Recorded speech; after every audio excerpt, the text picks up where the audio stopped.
वहीं उत्तराखंड में कांग्रेस पार्टी को मजबूत करने के लिए नेशनल ऑर्डिनेटर सहित 5 लोगों का पैनल नियुक्त किया गया है और राष्ट्रीय स्तरीय नेताओं का यह पैनल उत्तराखंड 2027 के विधानसभा चुनाव के मद्देनजर बनाया गया है। इस मुद्दे पर प्रदेश कांग्रेस प्रवक्ता डॉक्टर प्रतिमा सिंह व शीशपाल बिष्ट से बात की है हमारे ब्यूरो चीफ राव शपातली ने। उत्तराखंड में 2027 में विधानसभा के चुनाव होने हैं, लिहाजा सभी पार्टी खुद को मजबूत कर रही है और कांग्रेस भी नई नियुक्तियां कर रही है।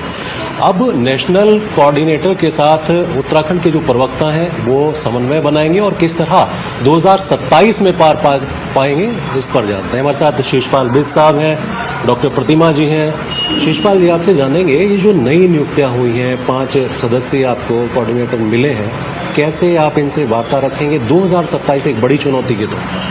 देखिए, उत्तराखंड में विधानसभा चुनाव बहुत नज़दीक हैं और ऐसे में पार्टी हाईकमान उत्तराखंड को लेकर के काफ़ी गंभीर है। लगातार उत्तराखंड के लिए आवश्यक दिशा निर्देश भी दिए जा रहे हैं, आवश्यक नियुक्तियां भी की जा रही हैं, क्योंकि मीडिया चुनौतीपूर्ण विषय है और मीडिया मैनेजमेंट में किसी प्रकार की कोई कमी ना रहे, मीडिया का पूरा काम व्यवस्थित तरीके से चुनाव के दौरान हो सके, इसीलिए पार्टी हाईकमान ने 5 मीडिया कोऑर्डिनेटर उत्तराखंड के लिए नियुक्त किए हैं। वो पांचों के पांचों मीडिया कोऑर्डिनेटर प्रदेश के प्रवक्ताओं के साथ मिलकर के, प्रदेश कांग्रेस कमेटी के साथ मिलकर के मीडिया मैनेजमेंट के लिए हमारा मार्गदर्शन भी करेंगे और जो केंद्रीय नेतृत्व के सुझाव होंगे वो भी हमारे के साथ साझा करेंगे, जिससे चुनाव के दौरान कांग्रेस पार्टी का मीडिया मैनेजमेंट जमीनी रूप से दिखाई दे और बेहतर तालमेल बन सके। यही इसका उद्देश्य है।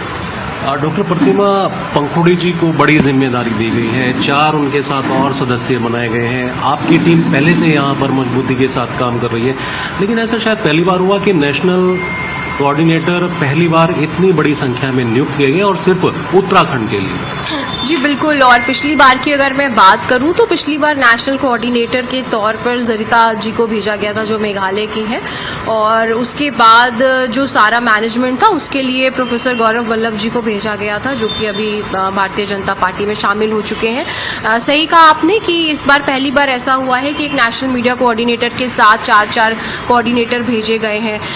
तो मुझे लगता है कि AICC जो है वो बहुत गंभीर है उत्तराखंड चुनाव को लेकर के, और मीडिया सबसे महत्वपूर्ण मैं कहूँगी स्तंभ है जो है पार्टी की बात को जनता तक पहुँचाने के लिए और सही चीज़ों को आगे ले जाने के लिए। तो बिल्कुल सब कोऑर्डिनेटर्स हैं, हम प्रवक्तागण हैं, काफ़ी समय से यहाँ पे हम लोग कार्य कर रहे हैं, तो बिल्कुल वो आएंगे, उनका स्वागत है और जो भी हमारी तरफ से उनको मदद चाहिए होगी हम लोग सभी अपनी मदद उनको देने के लिए तैयार हैं, और जिस भी तरीके से आला कमान का आदेश होगा उस सब आदेश का पालन किया जाएगा, क्योंकि अभी हमारी प्रदेश की भी मीडिया जो कमेटी है वो आनी बाकी है। तो अब देखते हैं कि वो कब तक आएगी, क्योंकि उसके आने के बाद ही जो नेशनल मीडिया कोऑर्डिनेटर्स भेजे गए हैं मुझे लगता है वो शायद अपनी सक्रिय रूप से भूमिका इस प्रदेश में निभा पाएंगे।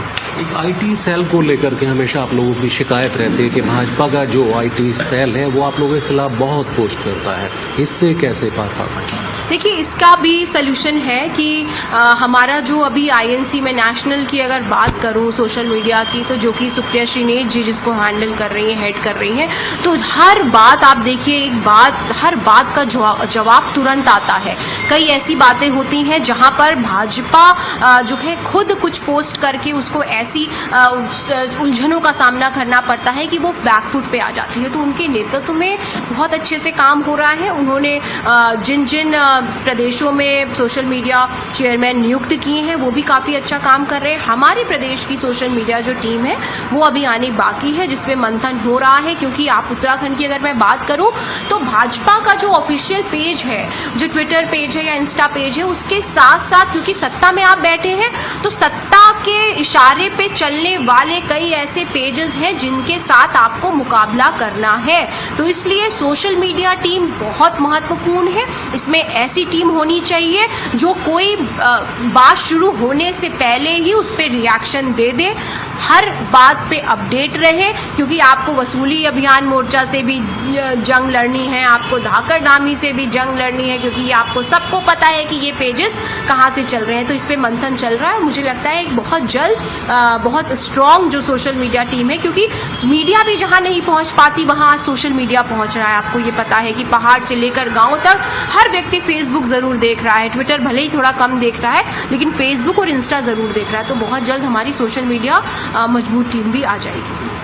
क्या उत्साहित नजर आते हैं आप राहुल गांधी जिस तरह से अपने कार्यक्रम कर रहे हैं 2027 में पा पाएंगे? क्योंकि देखिए काफी लंबे समय से आपने सत्ता नहीं देखी है, हाशिए पर चल रहे हैं। देखिए, जिस तरीके से राहुल गांधी जी ने पेपर लीक प्रकरण के बाद पूरे देश के अंदर आप देखिए कि छात्रों की गूंज नामक कार्यक्रम किए, उससे छात्रों को भी एक नई दिशा मिली और राहुल गांधी जी ने छात्रों से सीधा संवाद किया।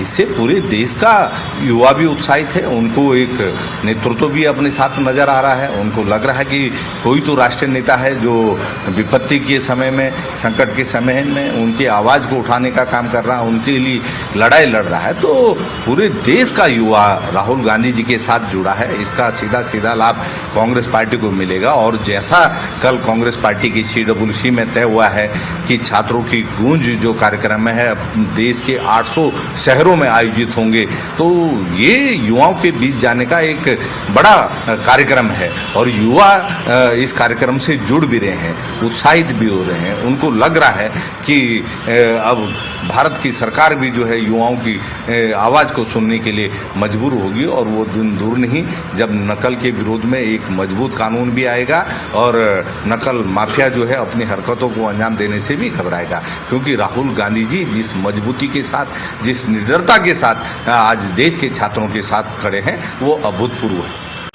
शुक्रिया बात करने के लिए। तो नई टीम बन रही है, नई जिम्मेदारियां दी जा रही हैं और कांग्रेस उत्साहित है कि एक बार फिर से कांग्रेस सत्ता में वापस आएगी। कैमरा सहयोगी सौरभ के साथ मैं राव शफात अली, खबरें अभी तक, देहरादून।